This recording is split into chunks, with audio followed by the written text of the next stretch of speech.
Remember to subscribe down below and like the video and share it on your Facebook and other social media.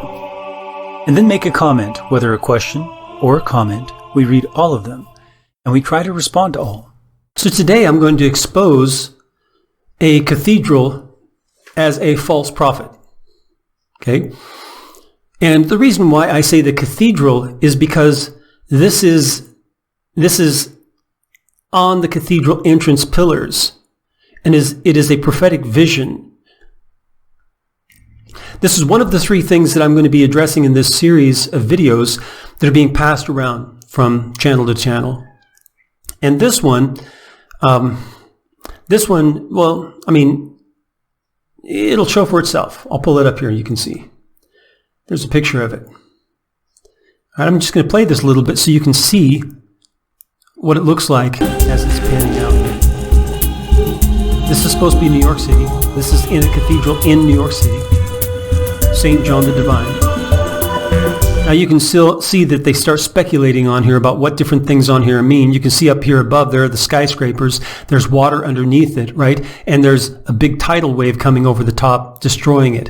And you could see that there are the Twin Towers. Now he's starting to speculate about what these different things mean, that St. John's is still under construction when it happens. Well, we don't know that that's what it represents. You know, we don't know. And St. John's has been under construction for a very, very long time. They did complete it, though. I think it was in 1997, I think, when this pillar came out in it. So you can see here. Now, of course, they show this, right, from a movie. Let me go ahead. So you can see here also, there's the tidal wave, there's a bus or something. They say this is the New York Stock Exchange, maybe. All right, let's go ahead and move a little forward. Okay, here we see it from a distance now. And you've got the Twin Towers, of course, right? You've got the buildings that are recognizable here. And you've got this wave coming up over the top of the buildings, okay, and destroying them. Now, you say, why is this false prophecy? The Twin Towers are being destroyed. Yeah, how were they destroyed? By tidal wave? That's my point. Is that prophecy has to be accurate and precise, and if it's not, and it says something different than what happens, then it hasn't happened. So even though the Twin Towers were destroyed, they were not destroyed by tidal wave, and the rest of the buildings weren't destroyed. So that prophecy is a false prophecy because the Twin Towers have been destroyed. So, tidal wave didn't destroy them and won't destroy them because, well, it wasn't destroyed by a tidal wave and they're gone, so they won't be destroyed again. Now you say, well, they could rebuild it. Well, now they could. Yeah, that's a possibility. Sure. That's the only way that this could end up being fulfilled. But do you think that they're going to rebuild the Twin Towers? How traumatic that would be. Maybe after this generation passes away. Maybe they'll look back in history and say, that was great, we ought to redo that. That's a possibility. Okay?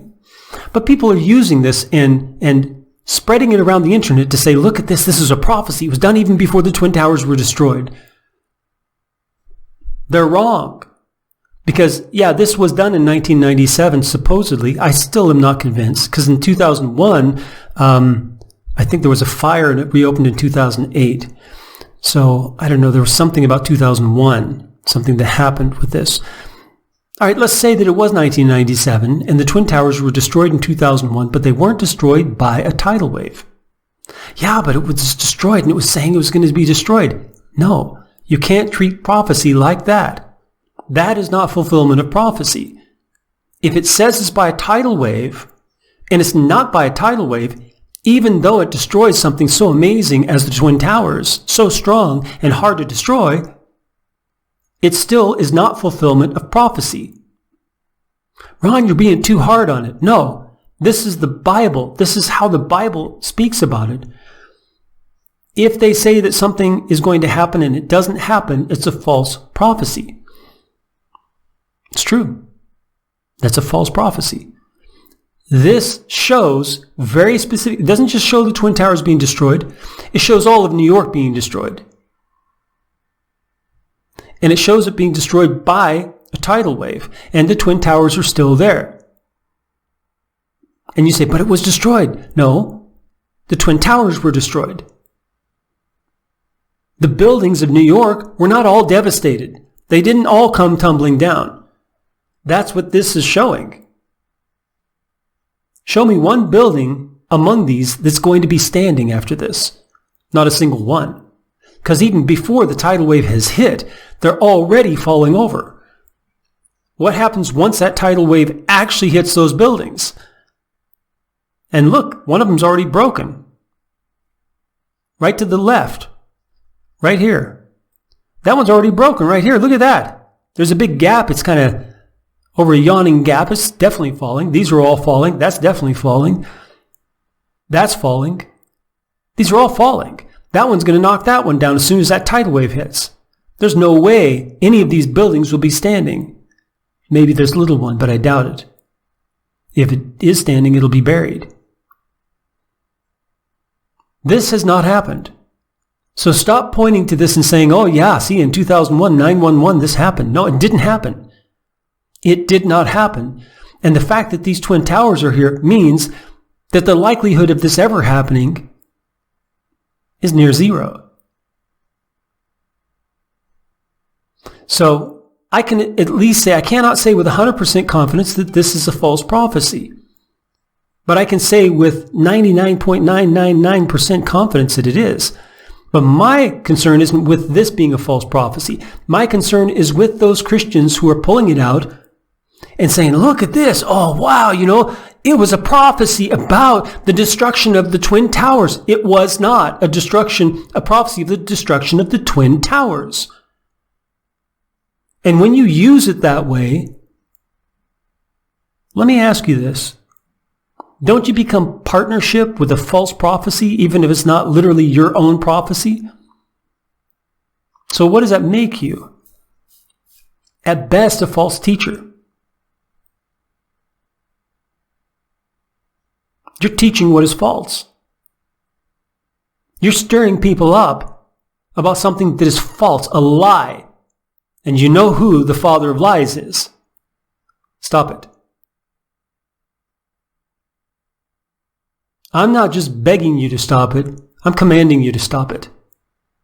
In Jesus' name, stop those lies.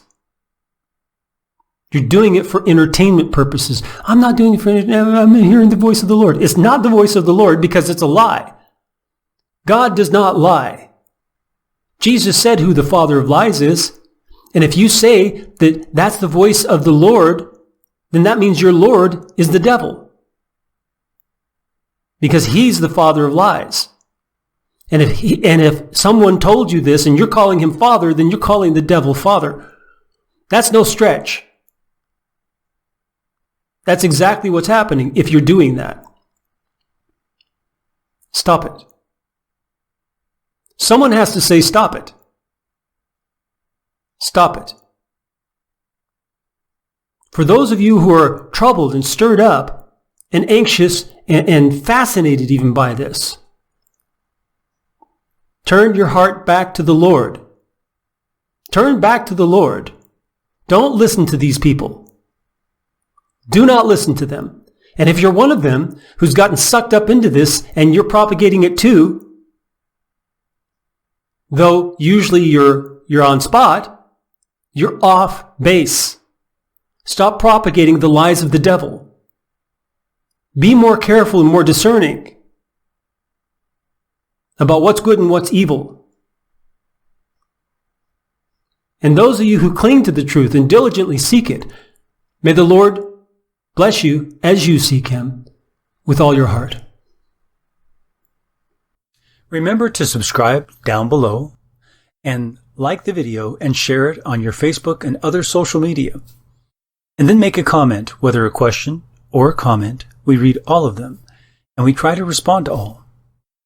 Get on over to our website, The Rooted Word, and start reading the translation and also the articles we've posted.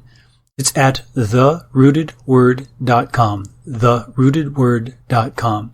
And may the Lord bless you as you seek Him with all your heart.